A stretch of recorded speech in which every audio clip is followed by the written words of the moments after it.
Alors on part tout de suite en Afrique du Sud pour savoir, Joséphine Klockner, vous qui êtes notre correspondante sur place à Joburg, comment est attendue et comment est suivie justement cette décision de la Cour internationale de justice?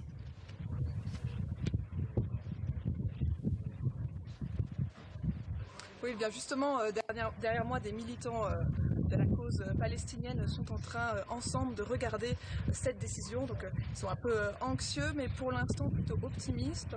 J'entends encore des applaudissements, puisque pour l'instant la Cour est plutôt allée dans le sens de l'Afrique du Sud. Du moins, elle a estimé que l'Afrique du Sud était dans son droit déjà de lancer cette procédure.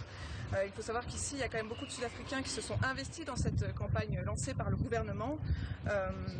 Ils ont beaucoup cité notamment ces célèbres mots de Nelson Mandela, l'Afrique du Sud ne sera jamais complètement libre tant que les Palestiniens ne le seront pas aussi.